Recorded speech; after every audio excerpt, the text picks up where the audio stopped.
ಗಣಿತಾನೇ ban ಮಾಡಿ ಅಂತೆ.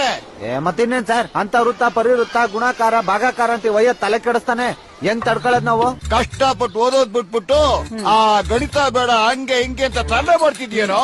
Sir, ನಮ್ಗೆ ಕೂಡೋದು ಕಳಿಯೋದು ಗೊತ್ತು, ಜೀವನಕ್ಕೆ ಸಾಕು.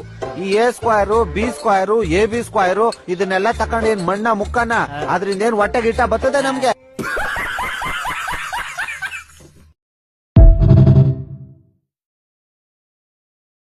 ಊರೆಲ್ಲ ಅಡ್ಡಾಡಿ ಮಧ್ಯಾಹ್ನ ಬಂದ ಡಾಕ್ಟ್ರ ಈ ಮ್ಯಾಗೇನ್ 4 ಗುಳಿಗೆ ಬರ್ದಿರಿ, ಅವು ಸಿಕ್ಕವು, ಹಿಂದೆ ಬರ್ದಿರಲ್ಲ 3, ಅವು ಸಿಗ್ಲಿಲ್ಲ ನೋಡ್ರಿ ಅಂದ.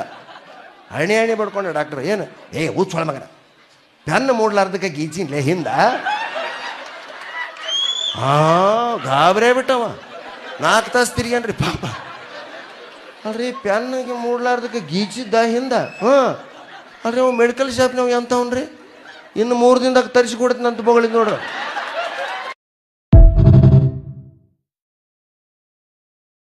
ಸೊ ಪ್ಲೀಸ್ ಅಪ್ಪು ನನಗೋಸ್ಕರ ಇಮಿಟೇಟ್ ಮಾಡಲೇಬೇಕು. ನೀವ್ ಕೇಳಿ, ಯಾರನ್ನ ಕೇಳಿ ಎಲ್ರು ಇಮಿಟೇಟ್ ಮಾಡ್ತಾರ ಅಪ್ಪು, ಚೆನ್ನಾಗಿ ಮಾಡ್ತಾರ. Come on Appu, come on please please Appu, please Appu, please Appu. ಯಾರನ್ನ ಇಮಿಟೇಟ್ ಮಾಡ್ಬೇಕು? ಜಗ್ಗೇಶ್ ಅವ್ರನ್ನ ಇಮಿಟೇಟ್ ಮಾಡಿ. ನೀವು ಸಡನ್ ಆಗಿ ಹಿಂಗೆ ಕೇಳ್ಬಿಟ್ರೆ ಏನ್ ಇಮಿಟೇಟ್ ಮಾಡೋದು? ಜಗ್ಗೇಶ್ ಅವ್ರದ್ದು ತಾಯಿ ತಂದೆಯ ಸೇವೆಯ ಯೋಗ. ತರ್ಲೆ ನನ್ನ ಮಗ ಸಿನಿಮಾ ಸೀನ್ ಅದು ನನಗೆ ತುಂಬಾ ಇಷ್ಟಪಟ್ಟು. ಅದ್ರಲ್ಲಿ ಇನ್ನೊಂದು ಹೇಳ್ತಾರೆ, ಒಂದು ಹಳೆ ಸೈಕಲ್ನ ತುಳಿತಾ ಇರ್ತಾರೆ, ಅವ್ರ ತಾಯಿ ತಂದೆ ಬಂದು ನೋಡಿದಾಗ ಅಯ್ಯೋ ನಮ್ಮ ಅಪ್ಪನಿಗೆ ಬ್ರಿಟಿಷ್ ಕಾಲದವ್ರು ಇಂಡಿಯಾ ಬಿಟ್ಟೋದ್ರೆ ಕೊಟ್ಟೋದ ಅಂತ ಕಾಣುತ್ತೆ ಅಂತ ಹೇಳ್ತಾರೆ. ಇದೊಂದು ಡೈಲಾಗ್ ತುಂಬಾ ಇಷ್ಟವಾದ ಡೈಲಾಗ್. ಇನ್ನೊಂದು Ambareesh uncle. No come on Appu. ನನಗೆ ಶಿವಣ್ಣ ಅವ್ರದ್ದು ಚೆನ್ನಾಗಿ. ಶಿವಣ್ಣ ಓಕೆ, ಶಿವಣ್ಣ ಏನಮ್ಮ ಚೆನ್ನಾಗ? ಏಯ್ ಗೆದ್ಕೊಂಡೋಗ್ಲಿ ಬಿಡಮ್ಮ, ಏನು ಕೋಟಿಲ್ಲ, ಲಕ್ಷ ಗೆದ್ಕೊಂಡು ಬಿಡಮ್ಮ, ಅವ್ರು ಚೆನ್ನಾಗಿ ಗೆಲ್ಬೇಕಷ್ಟೇ. ಇದು ರೈಟ್ ಆನ್ಸರ್ ಅದು. ಓಕೆ ಬಲ್ಲ ಬಾಯ್.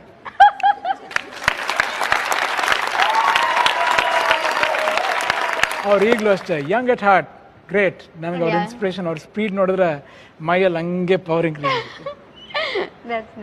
ನಾನು ರಮ್ಯಾ ಅವ್ರ ಥರ ಆ್ಯಕ್ಟ್ ಮಾಡಲಾ?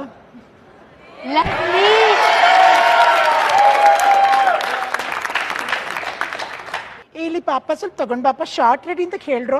ಹಲೋ ಬಾಪ, ಕಟ್ಟಪ್ಪ ರಾಜಮಾತಾ ಸಮರ್ ಶಂಖ ಫೂಕ್ ದೋ.